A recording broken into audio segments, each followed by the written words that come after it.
ভাইফোঁটার পুরোটা দিন কিভাবে কাটালাম, কি খাওয়া দাওয়া করলাম, ৩ দাদা মিলে বোনকে কি গিফট দিল, কিভাবে ফোঁটা দিল, সেই সব নিয়ে আজকের এই ভিডিওটা। আশা করছি তোমাদের সবার খুব ভালো লাগবে। তো রাধে রাধে বন্ধুরা, সকলে কেমন আছো? আশা করছি সকলে খুব ভালো আছো।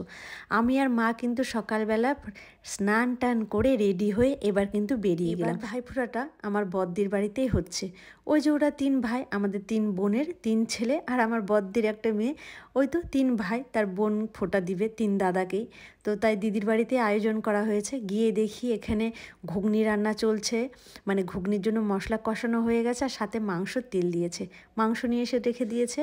আর এখানে লুচি ভাজাও হয়ে গেছে। দিদি কত সকালে উঠে অনেক কিছু করে নিয়েছে।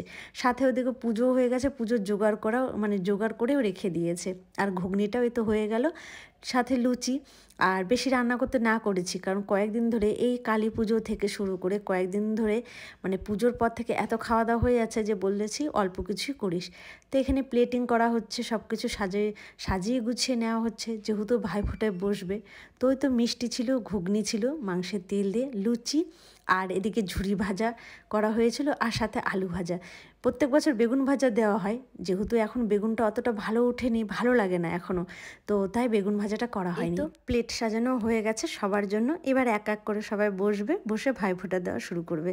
যা যা নিয়ম থাকে, আমরা তো দিই না আমাদের ভাইকে, কারণ আমার বাবার বাড়িতে নেই, এর আগের ভিডিওতে বলেছি। এই তো বদদাদাকে এবার ফোঁটা দিচ্ছে, আর ভাই বোনরা একসাথে বসবে ফোঁটা দিতে, এই ওর পিছনে লাগবে না, এটা তো হতেই পারে না। ও যে শান্তি করে একটু ফোঁটা দিবে সেটাও শান্তি নেই, সবাই ওর পিছনে লাগছে। ও যেন মানে ভাইফোঁটা যে কি বলতে হয় সেটাও ভুলে যায়। যাই হোক, এটা তো হবে সব ভাই বোনদের মধ্যে। এর আগের বাড়ি যেমন আমার ছেলে ছিল না, ওর ভাইফোঁটাটা ঘটে দিয়েছিল, ও তো কলকাতাতে ছিল। তো এবার 3 ভাই এক জায়গায় হয়েছে না, আমরা চলে এসেছিলাম পুজোর, কালী পুজোর পরের দিন, তার পরের দিনে যে আমরা চলে আসব, কিন্তু কিছুতেই আসতে দিল না ওরা 2 ভাই বোন মিলে, যে না এবারে দাদাও আছে ভাইও আছে, একসাথে 3 ভাই যখন পেয়েছি একসাথে আছি, আবার পরের বছর কি হবে না হবে, একসাথে এবার 3 ভাই ফোঁটা দিব। আমি তো বাড়িতে আসতে চেয়েছিলাম, এসে আমার ননদের বাড়িতে যেতে চেয়েছিলাম, কিন্তু কিছুতেই ওরা ছাড়লো না। যেহেতু একসাথে হয়েছে না অনেক দিন পরে, 3 ভাই মানে 4 ভাই বোন, তো তাই কেউ কাউকে ছাড়বে না, যে একসাথে হয়েছি ফোঁটাটা দিব। তো এই ফোঁটার দিনগুলো না আমাদের 3 বোনের আবার ভীষণ খারাপ লাগে আমার ভাইটার জন্য, যে আমাদেরও যদি ফোঁটা থাকতো তাহলে কতটা নয় ভালো লাগতো। এই তো ফোঁটা হয়ে গেল, এবার গিফট দেওয়া নেওয়ার পালা।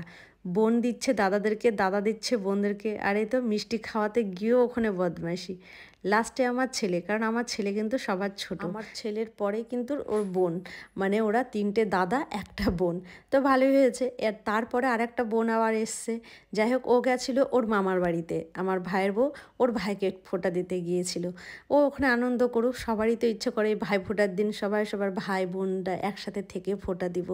আমাদেরও যেমন খুব খারাপ লাগে, কি করব, নেই যখন, একটাই ভাই তো সাহস করে আর দিও না, ভয় লাগে যদি ভাইয়ের কিছু হয়ে যায়।